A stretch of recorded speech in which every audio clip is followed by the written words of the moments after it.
This video is best viewed on a full screen at 1080p quality. Click the gear at the lower right corner of the video window. Next, click the quality option. And finally, select 1080p. Okay guys, before we get started, I just want to do a quick 2-minute explanation of the method I'm going to use to compare projectors for you. I do not do what most people do, which is to play a movie clip and record the screen with a video camera. And the reason for this is because video cameras automatically adjust for brightness and other things to present the best image possible. Now, I don't necessarily want to present the best image. What I want to do is present the most accurate image for you. Okay, so here we have some image of some colored smoke. It's being projected from our $100 off-brand budget projector. The image doesn't look too bad, and again, that's because our video camera is automatically making adjustments for brightness and other things. Now watch that image on the left as I uncover the brighter name brand projector on the right side. Do you see how the image on the left changes brightness depending on the brightness in the room? And that is the reason that I'm not going to videotape the projected images. Instead, I'm going to take still pictures of the projected images side by side without any automated adjustments. This will give you a much more accurate representation of each projector I'm reviewing for you. I'm projecting all of the images in a dimly lit room rather than a dark room. For this, I'm using 2 shaded lamps placed about 12 feet diagonally from the center of the screen, and each lamp has a small 15-watt chandelier bulb in it. The ambient light in the room measures 4 lumen at the center of the screen. So the 2 most important factors in your home theater are obviously the projector and the screen, and that's why I want to quickly mention the type of screen I'm projecting onto. In this case, it's a Spandex projector screen instead of the more typical blackout material. There are several advantages to this type of screen, one of which it can attach to a $30 backdrop stand. It's easy to do. You just take some 5 spring clips and you attach the screen to the backdrop stand. And this can be used outdoors in your backyard, or take it with you camping or to a party. And the screen I have here is made in the USA by Stretch Screen USA. It's available on Amazon for around $80, which is actually less than a do-it-yourself fixed frame type screen. You don't have to buy wood, corner brackets, staples, and actually build the frame as you do with that type of frame. The other advantage is that you don't need a permanent empty wall space. For example, the situation I have here is a little awkward to put up a fixed frame screen because I have a staircase in the way. But with the Spandex projector screen, that's not a problem. It literally only takes 30 seconds to put up this screen. Right here, we're all halfway done already. It just simply attaches to 5 small hooks that are in the ceiling, and you can barely see them. And the corner brackets, the bottom corners, attach with a bungee to something as simple as a water jug or whatever you want to use for that. And there you have it. The screen is completely up. Now just compare that to a pull-down screen, which are big, heavy. You typically need 2 people to move these things around, and you're not going to throw it in your car and take it somewhere, or even move it from room to room. With the Spandex screen, look at how easy this is to take down. Not a problem. And there you go. If you have 5 hooks in the other room, another 30 seconds and you got it up. So here you can see the Spandex projector screen produces a really good image, but that's only half the story. Check this out. If we pick up our camera and walk around behind the screen, you can see that the Spandex projector screen can also act as a backlight screen. That's like getting 2 screens in one. No other type of projector screen can do this. Now, one of the biggest advantages of rear projection is that you can walk in front of the screen without blocking the projected image. This really comes in handy if you're doing like an outdoor movie with a bunch of kids, because they can run around in front of the screen without casting shadows on the screen because the projector is actually behind the screen. Now, buyer beware, you may be tempted to go with a cheaper knockoff version from China, but Go with the one made in the USA. It's Amazon's choice, even at a higher price, and it has 147 reviews so far, where the cheap one only has 3 reviews, which can easily be faked. So here's the Amazon product page of the Spandex projector screen that I have, and they have images along the left. As you can see, it's a much cleaner design instead of sewn crooked and all that, and the fabric is a much higher quality. It's a tighter weave, which will give you better colors and a sharper image. And here is a real-world example of that. I have the 2 screens hung side by side with the Made in the USA one on the left and the Chinese knockoff version on the right. And you can really see the difference in the color quality, the brightness, the saturation. And if you look at this next image here, you can actually see how much detail you lose in the smoke due to the looser weave of the cheaper fabric. And in the final example here, just take a look at the stars in the sky. You can see you are almost non-existent in the cheaper fabric of the Chinese knockoff version. So get the Made in the USA screen. If you spent money on a projector, you're going to want a good screen. Here's the product page one more time, and I put a link in the description to make it easy for you. All right, let's get going. Compare our projectors. Here you can see the size comparison between the 100 lumen Nebula Capsule 480p projector and a GP100 Budget projector, which has a claimed rating of 3200 lumen and a higher 1200 by 800 resolution. And as you can see here, the 100 lumen Nebula is more evenly lit and just as bright as the 3200 GP100 projector. And zooming in, you can see the pixels. Here are some basic color squares, and the Nebula Capsule's colors are a little bit more saturated than the GP100. And this next slide here you might want to pause on. This is the actual lumen measurements of each color in a dark room as opposed to a dimly lit room like all the other slides are done in. And zooming in to compare the resolution. Here's another color chart we can take a look at. Once again, the Nebula Capsule's colors are more saturated. And one more color comparison. The Nebula Capsule has a smoother transition between colors.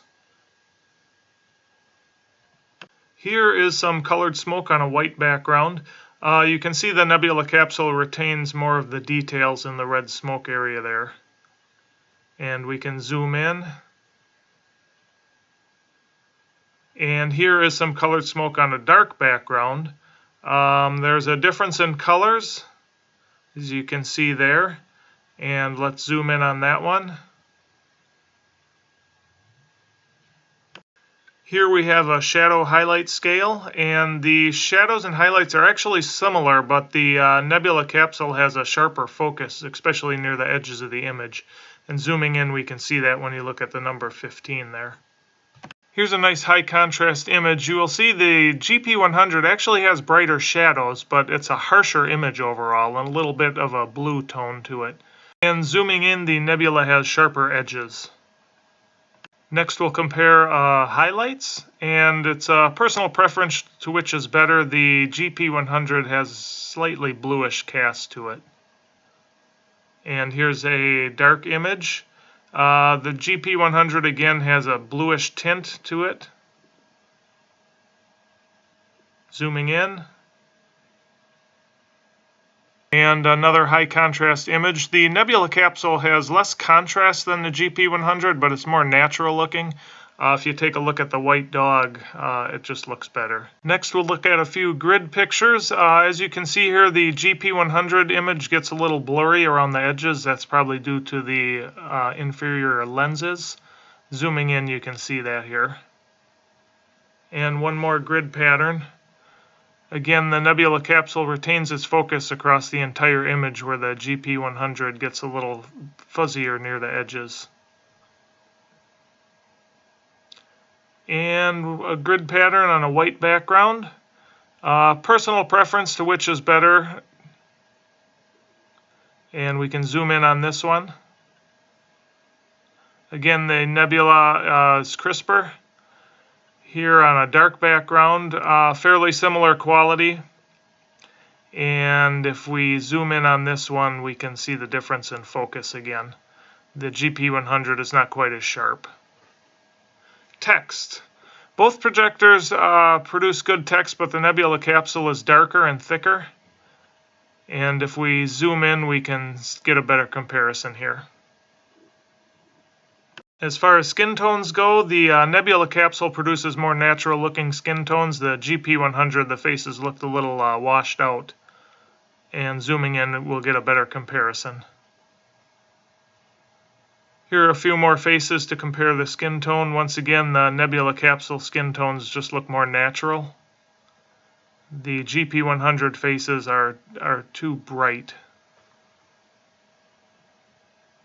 Here we can do a color comparison. The Nebula Capsule colors are more saturated, a little bit brighter. And if we zoom in, you can see the pixel comparison.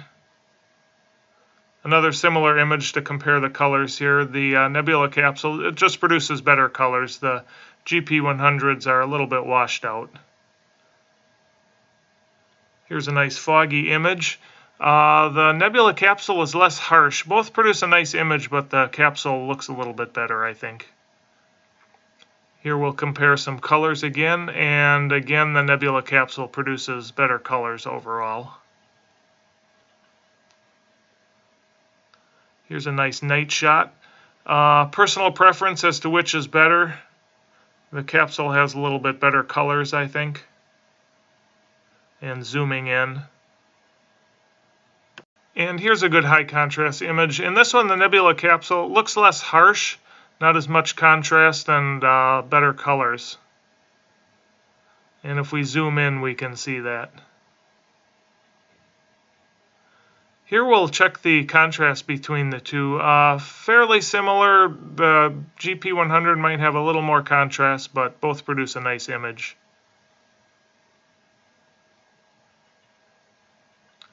Here's a good nighttime scene. The Nebula Capsule image looks more natural, not quite as harsh. If we zoom in, you can see some of the detail here as well. Same opinion here, the Nebula Capsule just looks more natural with better colors. And with this image here, a nighttime scene, once again, that just looks more natural. For a night scene, the sky just looks a little too blue in the GP100. Zooming in. Here's another night scene shot, and the GP100, it just looks artificially brightened. Not quite as natural looking as the Nebula Capsule, and zooming in, both produce fairly bright backgrounds. Here, the Nebula Capsule has a little bit nicer colors, more cinematic, like a movie screen. And zooming in, we can see the pixel comparison. For the balloons in the fairly dark sky, the Nebula Capsule has brighter greens and more natural looking clouds. They look kind of too bright in the GP100. Here's some fireworks at night. The GP100 kind of produces some blue and red clouds around some of the fireworks. And our final image, stars in the night sky. The Nebula Capsule again looks more natural. The GP100 looks artificially enhanced. And if we zoom in on that, we can see how much bluer the sky is on the GP100. Next, we're going to compare the Nebula Capsule to a quote-unquote full-size name-brand BenQ projector that's rated at 2000 lumen. You'll learn in some of my other reviews that the name-brand 2000 lumen projectors are actually many times brighter than the so-called 2000 lumen budget projectors that sell on Amazon for under $150. Here's a quick brightness comparison between the sub-$100 dB Power T20 budget projector with a claimed rating of 1800 lumen and the name brand BenQ projector rated at 2000 lumen. From this picture, it's clear that the claims of cheap knockoffs are not always true. I think you'd agree the BenQ projector on the right is much more than 10% brighter than the budget projector on the left. The same holds true for the quality of your projector screen. Here's a quick comparison between a cheap $30 Spandex projector screen made in China on the right and an $80 Spandex projector screen made in the USA on the left. As you can see, it's worth spending a bit more for the higher quality image you'll get. With that being said, you will remember from the beginning of this video I showed you that I was projecting these images onto a white spandex projector screen. However, if you want to use your projector in a room that's not totally dark, or if you want to use it outside, like in your backyard for an outdoor movie, or take it camping or to a party or something, there are two things you may want to consider: a brighter projector and the darker silver spandex projector screen. Even though the silver screen looks quite a bit darker than the white screen, it'll actually give you a nice bright image with more contrast, which is especially useful when you can't get an environment that's completely dark, such as being outside with a full moon or if there's streetlights nearby. Now, the other benefit of the darker silver spandex screen is that you won't have to wash it as often if you accidentally drop it on the ground, because you won't notice dirt as much on the darker fabric. But keep in mind, if the spandex screen does get dirty, you can just throw it in the washer using cool water and then dry it for 10 to 15 minutes in the dryer and it's good as new. That's not as easy with some other types of projector screens. And finally, you'll remember when I showed you the rear projection ability of the white spandex projector screen. Well, the silver screen has that same ability. Okay, let's continue with our BenQ comparison. Here you can see the size difference between the 100 lumen Nebula Capsule with 480p resolution versus the 2000 lumen BenQ 1080p projector. And of course the 2000 lumen BenQ is much brighter than the 100 lumen Nebula Capsule. Here's an example of the colors, with the BenQ being much brighter. You can pause this slide if you like. This is the actual lumen measurement of each color from each projector. This was done in a completely dark room as opposed to a dimly lit room like the other slides. And zooming in, you can see the pixels of the lower resolution nebula. Next, we'll show you a few color charts. Both have pretty good colors, the main difference being the brightness between the two projectors. Colored smoke slide, nice color from each one, the nebula being dimmer and more pixelated. Similar image with the smoke on the dark background and similar results. And next we'll look at the highlight shadow chart. When we zoom in on this one, check out the difference between the text, how much sharper the BenQ is. Here the nebula can't produce the contrast that the brighter BenQ projector does. Highlights look decent from both, but when we get into the shadows, you'll see the capsule is much duller, which is even more noticeable when we zoom in. Our next image, you'll notice the nebula has less shadow detail. And the series of graphs here, you can really tell the difference. Just the resolution and the brightness of the BenQ just allow it to produce a nicer looking graph, which is to be expected. Considering the much lower specs of the Nebula Capsule, it actually does a really good job of producing a nice image, but as you can see, it just can't compete with a full-size name brand projector. And it shouldn't be expected to. The Nebula actually even manages to produce legible text, but when we zoom in, you'll see that it really can't compete with the full 1080p BenQ. And both projectors do produce good skin tones. It's just the BenQ is much brighter and sharper, which you really notice when we zoom in on the image here. To be fair, you need to keep in mind that this really isn't a fair comparison. Just look at the specs and you'll see what I mean. 100 lumen versus 2000 lumen and 480p versus 1080p. I just wanted to give you an example of what a true full-size decent projector will give you compared to a smaller battery-operated projector. And it's up to you to make up your mind which one you feel fits your needs the best, whether you want better portability or a better quality image. Here you really see the contrast difference. The BenQ has much more contrast just because it's brighter, and better resolution produces a sharper image. The shadow detail not quite as good on the Nebula, and here again, same thing. When we zoom in on the bridge here, notice the rivets, how much more detail they are on the higher resolution BenQ.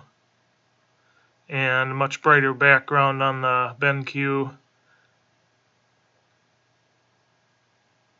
You'll see the difference in the shadows here and the details.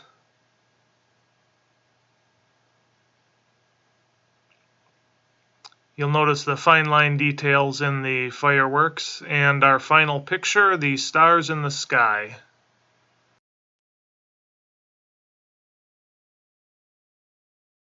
So my final advice is as follows. If you're always going to be using your projector in a totally dark room, then the brightness isn't as important as the resolution. It'd be better to get a dimmer projector with a higher resolution.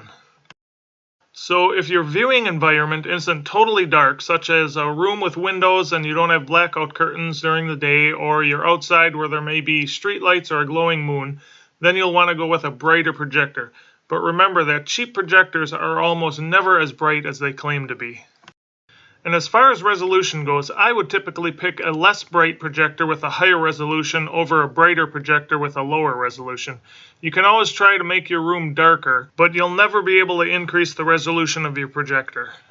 I personally would never get a projector with a resolution below 720p, which is a resolution of 1280 pixels across by 720 pixels high. The reason for this is that you'll most likely be enlarging the video to about 9 feet across, and at that size you can actually see the individual pixels on lower resolution projectors. I think a 1080p projector is about the highest resolution you'd need, as a 4K projector doesn't really add all that much to the picture quality for the much higher price you'd be paying. Here's a screenshot from a YouTube video that compares a 4K projector versus a 180p projector. It's being projected onto a wall, but even so, there's really not much difference between the quality. As far as sound goes, I would recommend an external speaker of some sort, as most projectors that I've come across under $500 do not have great sound quality. But I will say I was fairly impressed with the sound I got from the soda can-sized Nebula Capsule. You'll also want to consider if you'd like a portable projector that can run on batteries, as opposed to a projector that has to be plugged into the wall. The portability of the smaller projectors is always nice, but keep in mind that the battery life is almost always under 2 hours. But it is not limited to running on the battery only. You can always plug it in for unlimited runtime. As far as portable projectors go, I really like the AXA brand. The P300, P700, and M5 projectors have a fairly high resolution, nice colors, and good brightness. The Nebula Capsule also produces a decent image with a really good speaker, but it does have a lower resolution than the 3 AXA projectors. Alright everybody, thanks for your time. I hope you found this video informative, and if you think others would find it helpful, please click the thumbs up button, which makes it easier for them to find it. And also don't forget to click on the links for the Spandex projector screens below in the description, and check back for more projector comparison videos coming up soon. Thanks for watching.